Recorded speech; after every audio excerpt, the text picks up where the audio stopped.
Hey, welcome back. My name is Bryson with First App Threads. Today we're in the dark room and we are going to be talking about screens, the emulsion, how to actually burn a screen, laying down the emulsion, and different types of emulsion. So stay tuned. All right, so as far as emulsions, we have three different kind of emulsions to work with. One is the diazos. It's a two-part ingredient. You're going to use emulsion, and the diazos is a special powder that is added into it in order to activate the actual emulsion. There is a shelf life on this, so you do need to cool it in a refrigerator if possible to allow it to hold for a longer time. The other two that you have is a dual cure and a photopolymer. I personally like to use a dual cure. It's very easy to use. I don't have to worry about mixing anything. I can just literally slab and go. So this one here is the diazos, again, two-part ingredient. And this one here is a dual cure. I personally prefer to use a dual cure just because I can use it for water-based and for plastisol inks. And I don't have to worry about what I'm using for what job. It still prints high quality images as well. So this is a go-to for in my shop. Emulsion. What is emulsion? Emulsion is a light sensitive liquid that hardens when it's exposed to UV lights. Now you don't have to use UV lights. You can just use the sun. For some people, they use that. If you are literally just starting out, you can slab a screen with emulsion, put your transparency out, and then put it out into the sun. Timing is going to be a little iffy on this one, so it might be trial and error for you, but it is another way to do it. But most people in the industry are going to use UV lights to do it. So once the UV light hits the transparency, anything that is not blacked out with the ink on the transparency is going to harden. Anything around it that is blocked out is going to wash out, and that is what actually creates your stencil. So next up, I will go ahead and show you how to actually layer the emulsion onto the screen, and then we will go into the process of actually exposing the screen. All right, so you need a scoop. This is literally just a contraption that holds the emulsion. We're going to put the emulsion into the scoop, and then from there we will go ahead and start to put this onto our actual screens. Now with the screens, before actually putting the emulsion on there, you do want to have a clean surface. So you're going to rinse it out with water. Once you rinse it out with water, the second step is to use a degreaser. Key step there. If you don't put a degreaser on there, you'll end up with a lot of pinholes in your actual screen. And to avoid that, make sure that your screen is nice and clean with the degreaser. So once you put the degreaser on there, you're going to rinse off the degreaser, let the screen dry. After it's dry, then we'll go ahead and add the emulsion. So now that we have our screen and we have our emulsion in the scoop, there are two sides to the scoop. So you have a sharp side and then you have a rounded side. I personally like to use the rounded side first, and then I will go ahead and flip the scoop and use the sharper side to finish up and clean everything up. So you're going to hold the screen at an angle, and because this is messy, once you place the scoop onto the screen, just hold it in place. As long as you hold it in place, smooth and consistent is definitely the way to go. You'll be okay. And as you start to come up, kind of hold it at an angle, and then we'll do the other side as well. So I flip the screen, I flip my scoop, I'm using the sharper side. And then we'll go ahead and just place it in here. Again, flop it in there, and then start to bring it up. As you start to get closer to the edge, lift it up to clean everything up at once. This takes a little bit of experience and getting used to. So if you're making messes, don't worry about it. It happens to the best of us. And I like to do just a third coat with the sharp side. Again, as you bring it up, kind of scoop everything back into the scooper. I like to use a card to kind of clean up around the edges, because really the main thing you want to worry about is the center of the screen. That is your sweet spot. That's where your image is going to be. Anything on the edges is excess emulsion and you don't really need it, and it takes longer to dry and to cure. So I kind of just use the card to clean that up, and there you have it. So here, this is our exposing unit.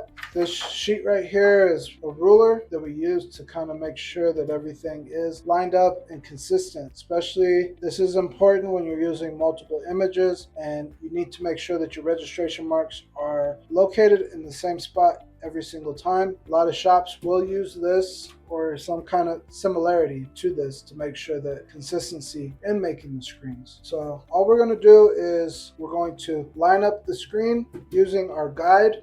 And we kind of already have this preset. So right here, I know that this line right here is 3 inches down from the actual collar. So this is where I always want a front chest print to be at.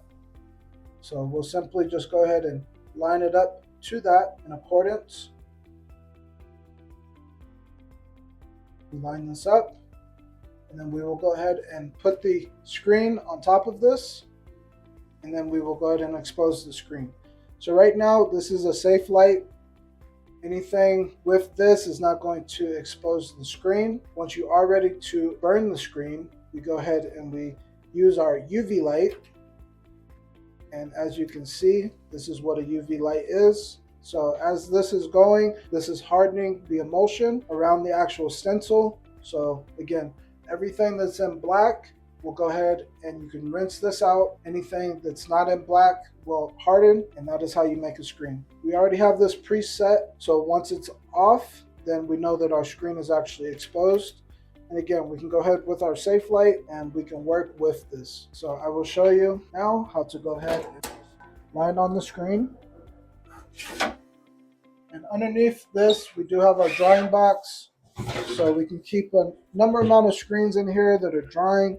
It's heated, so our time to actually dry the emulsion on the screen is very quick. It takes about 1 minute or so to actually dry the emulsion, and we are ready to actually make the screen. So we will go ahead and guide this in, drop this down, and you tape off your actual transparency. That way it actually sticks to the screen. And we will go ahead and move this out the way. Guess it helps if I tape off the screen. So we just put a little bit of tape on each side, the back side of the screen. Again, we'll go ahead and get this lined up like so. Take our screen, drop it into place, and just drop it down. Make sure that the tape is adhered to the screen. There you go. So we'll take our ruler off, drop the screen down. Now this little string right here is used for the exposure unit because this is vacuum. So without this, we're not going to have the right amount of pressure, but we need pressure and UV light to make a good consistent screen. So we just simply place this along the frame so we know that the air is actually escaping out of the center part of the frame and we get a nice tight seal.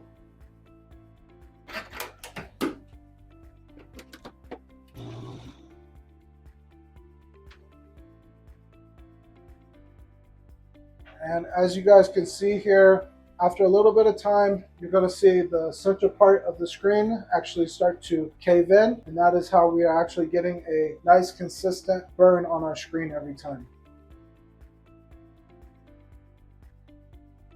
Nice. You guys see how it's starting to vacuum in there? So as you can see, we're getting a lot of pressure right there. If you don't have the money to afford an exposing unit, you can make a makeshift. Again, as I said, you can literally just put this out in the sunlight with some kind of contraption to actually create pressure onto the screen as well. You always need pressure on the screen, or you can make a little dry shift box yourself, buying some UV lights at Home Depot, creating some kind of box to put your screens in. A lot of people will use styrofoam and bricks or tiles to literally place on top of the screen to get this vacuum pressure that you are seeing here. So once the vacuum is actually fully compressed, we will go ahead and expose the screen. And again, after it's exposed, we'll go ahead and lift this off.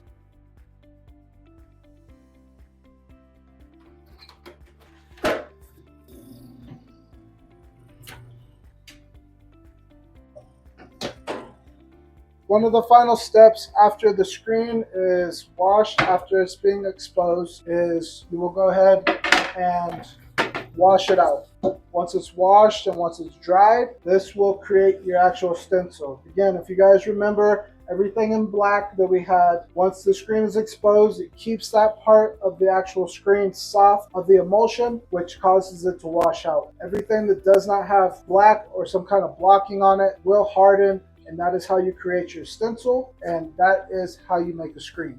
Again, if you're making multiple screens, it is good to have some kind of guide or placement that you're going to use to make sure that every screen is lined and taped up properly. The next thing you want to do is, if your screen was not degreased and cleaned properly, this is where you're going to get your pinholes. You can literally just hold the screen up into the light. This will show you where the pinholes are at, and you can use a block out or simply put some tape on there, or you can literally just put some more emulsion on the areas that do have the pinholes. But again, if your screen is cleaned out properly, then you don't have to worry about pinholes at all in your screen. And if you watched the last video as well, we showed you guys how to actually tape off the screen.